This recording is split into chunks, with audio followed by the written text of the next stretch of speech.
Voltamos para o terceiro bloco do programa Polêmica. Estamos aqui com Gabi Casé e eu agora vou reservar esse bloco para a gente saber um pouquinho mais dela, das opiniões pessoais. Opiniões pessoais sobre alguns assuntos que com certeza todos gostariam de saber. E o primeiro deles é: qual a sua religião, Gabriela?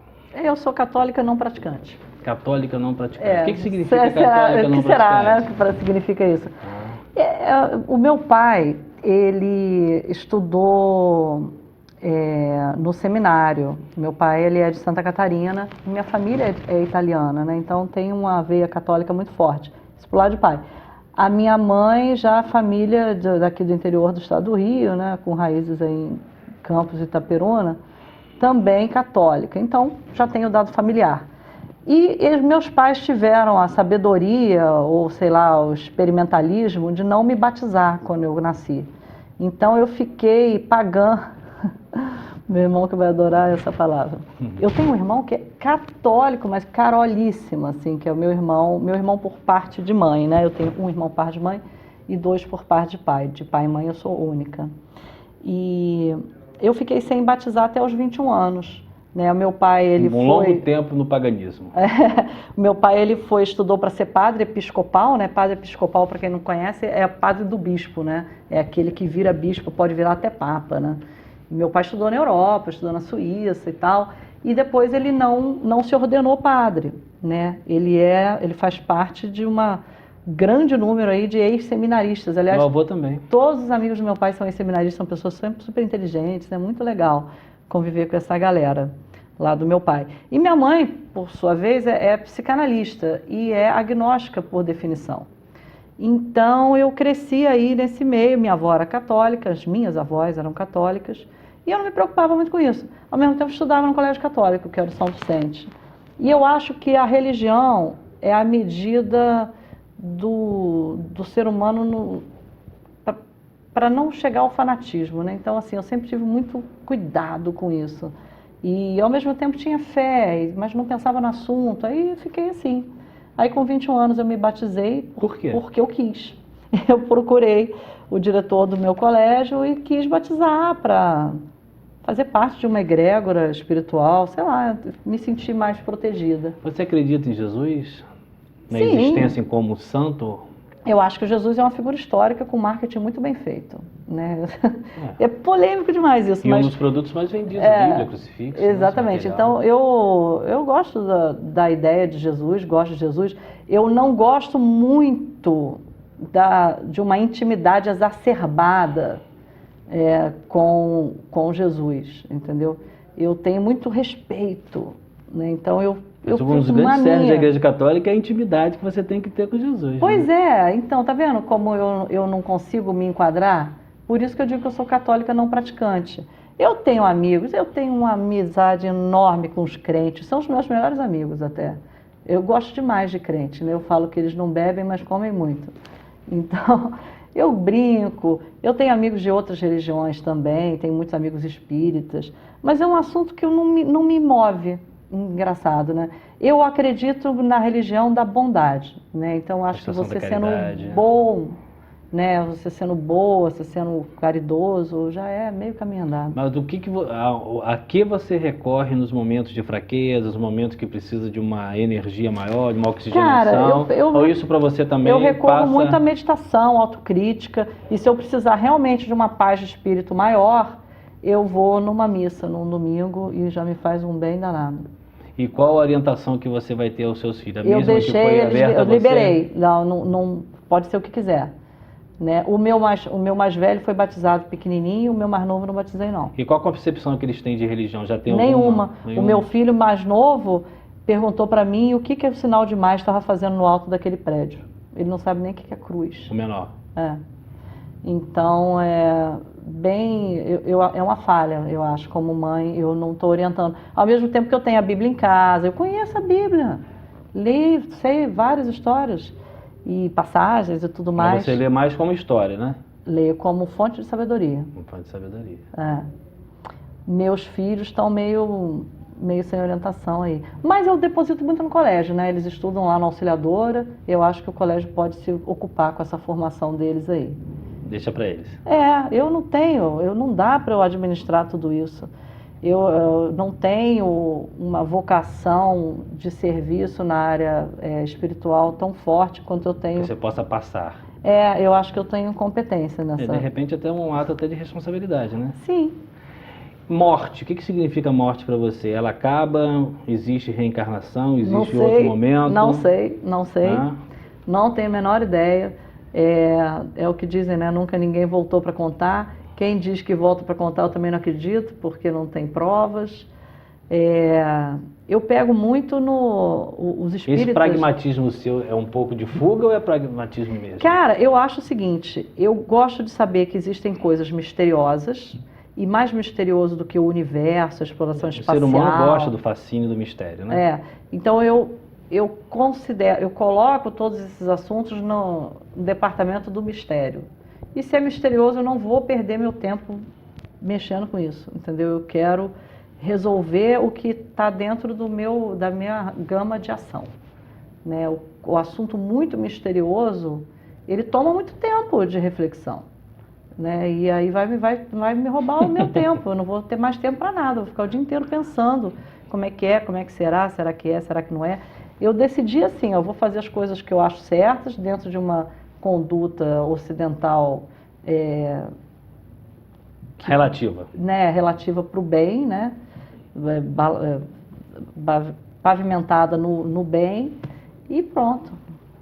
Gabi, essas questões todas que nós estamos assistindo aí, como você é da parte também da comunicação, nós acompanhamos muito nas redes sociais aí, quando aconteceu esse atentado em Paris e tal. Trocaram fotos do Facebook, botaram bandeirinhas da França, papapá, e muita gente começou a criticar o porquê não ter feito isso com Mariana, ou seja, uma bandeirinha de Minas, papapá, esse contraponto. Você acha que realmente há uma valorização maior dos atos praticados na Europa, porque há de repente, não você que pode ter viajado mais, mas do cidadão médio, é mais próximo ir à França do que à Síria, do que Israel, do que o Camarão na África. Né? Pois como que você vê essa até publicidade de atos terroristas lá e de repente no nosso próprio quintal, não é um atentado terrorista, mas uma tragédia também merecedora? Eu acho, foi bom você tocar nesse assunto, porque o que eu vejo é o seguinte, primeiro que tudo que é sensacionalista, né, sensacional mesmo no sentido de trágico, realmente chama atenção. E na medida que o contrário também é verdadeiro, a desgraça ambiental não atinge as pessoas. Que é um crime também. Exato. E você, não, mas não é bem assim. Quer dizer, a gente está vivendo no limiar de uma desgraça ambiental planetária, né? Eu considero essa a pauta do século, né? Eu digo que a pauta do século é a ambiental, porque tem um documentário maravilhoso, aquele do Al Gore, chama Mentiras... Como é que é? Que ele rodou o mundo inteiro fazendo aquele... Verdade Inconveniente. Antes até que as pessoas nem discutiam ainda tanto... Inconvenient Truth. E eu acredito muito que é uma pauta, é uma agenda que tem que se ter em relação à preservação ambiental, a como que você vai agir economicamente dentro do planeta Terra sem destruí-lo e tal. E o que eu vejo é que as pessoas evitam esse assunto. Não só a nível governamental, as empresas e o cidadão comum mesmo, sociedade organizada, porque é como se não atingisse, assim, está faltando água, mas não é comigo, não é aqui, não é no meu município, não é no meu país, entendeu? Então existe uma negação, isso em inglês tem uma expressão, chama denying, né? Você fica negando aquele fato. Então, como a tragédia lá das barragens que atingiu Mariana é uma coisa que é ligada à área ambiental, eu acho que já existe essa resistência do público, mas é chocante, né? Choca pra caramba. Eu vou fazer um link com TV novamente. É nítido a proteção, pelo menos aparente, da Globo com a Vale do Rio Doce, que na verdade é verdadeira, né? Por trás dessa marca. Eu peguei esse ponto não para você falar exatamente desse ponto. O que ainda pauta com força? Existe mídia completamente independente? Ou os interesses eu econômicos acho que realmente não. forçam o alinhamento? Eu acho que isso que é difícil, né, você conseguir. Eu acho que existem agentes da mídia que buscam uma independência de informação. Mas, pô, só quem não tem menor formação em negócios pode acreditar que uma empresa organizada não segue algumas condutas, que no final das contas tem uma linha de negócios, né? Então você tem que ter lado, em política você tem que ter lado, em capital você tem que ter lado, e a comunicação obedece a mesma regra. Gabriela, crise ética e moral que o país está passando. Só aí. pergunta de vestibular, hein? Só pergunta, se for de vestibular, então eu tô indo bem. Você está passando bem no teste? Ou não está gostando do teste? Eu tô achando legal. Então, essa questão da crise ética que a gente vive no país, uma série de pessoas de classe política de relevância sendo presos, independente se fique muito tempo ou pouco tempo. Agora se atinge também, depois de 1988, a primeira vez que um senador da República com mandato é preso. Como cidadã, como que você vê isso tudo? É um marco para início de um novo tempo ou não? É claro que é, né? Porque nunca se prendeu tanta gente quanto está se prendendo hoje, né? Os colarinhos brancos e tal. Eu acho, assim, que pode acontecer uma publicidade até governamental em relação a isso. Entendeu? Da Dilma, por exemplo, levantar a bandeira, foi no meu governo que aconteceram essas prisões, né? E eu não vou entrar no mérito dessa questão, mas assim, é impressionante, né, o Ministério Público ter conseguido se posicionar e atrair tanta atenção para um assunto. A minha formação é jurídica, né, então eu sou muito ligada a tudo que trata de justiça. Eu gosto, acompanho.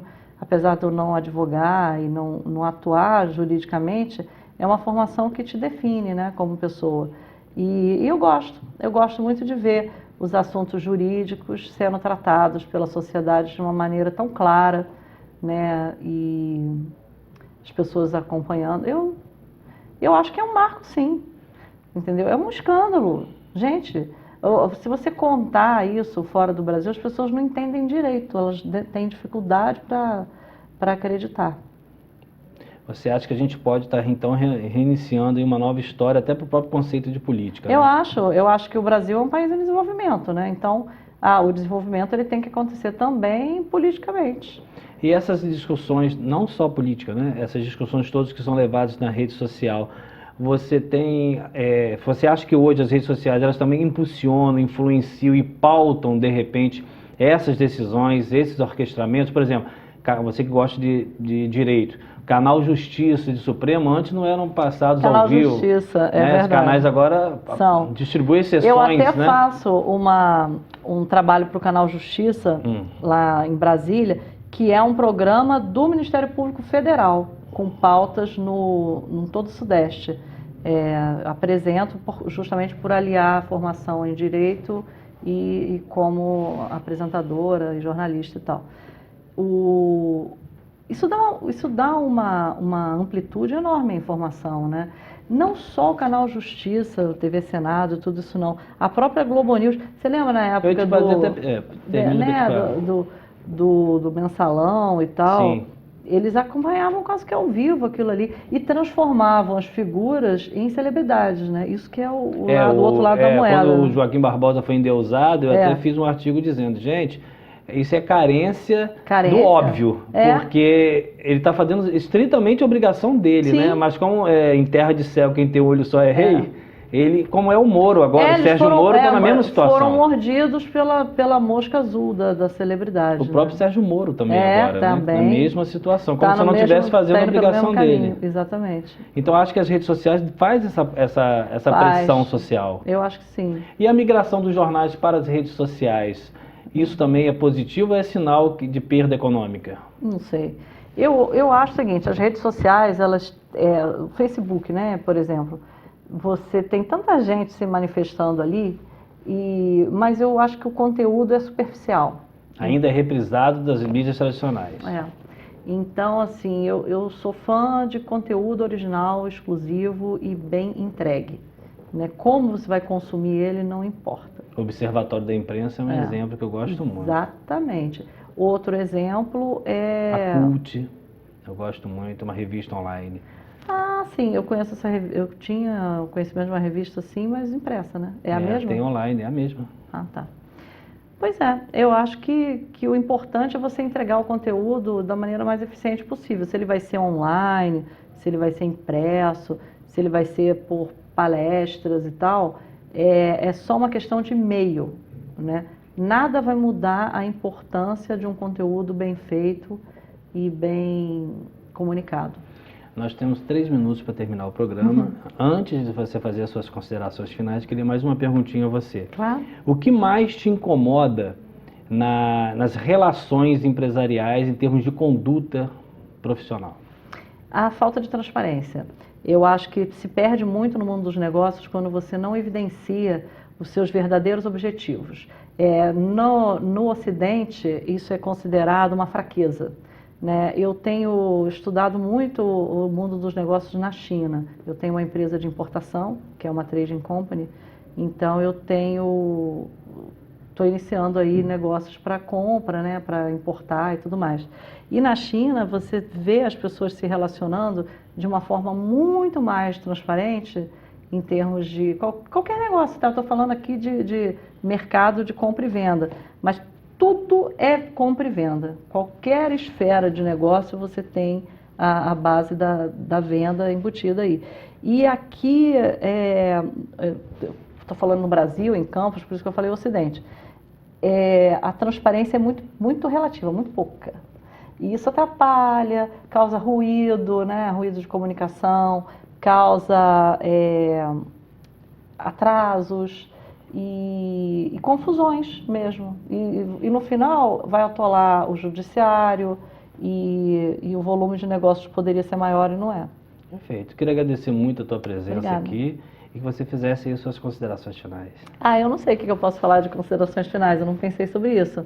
Mas eu gosto muito por onde eu passo, eu gosto de dizer que a coisa mais importante assim, no dia a dia de uma pessoa, de uma empresa e de uma cidade é se preocupar com o desenvolvimento. Não ficar parado, né? Pedra parada não pega limo. E desenvolver é exatamente isso, você sair de um patamar e ir para outro patamar. E a partir de um patamar para o outro você tem um processo de desenvolvimento. Então eu sou apaixonada por esse tema, eu acho que ele se aplica em todas as áreas. Eu falo muito de desenvolvimento do audiovisual, desenvolvimento de pessoas e desenvolvimento de cidades. Esse inclusive é o que pauta todas as postagens do meu blog. E ele é todo em vídeo, então isso é um diferencial. E eu sempre falo de desenvolvimento com essas 3 vertentes aí. Perfeito. Terminamos aqui a entrevista com a Gabi Casé e até semana que vem com mais um entrevistado.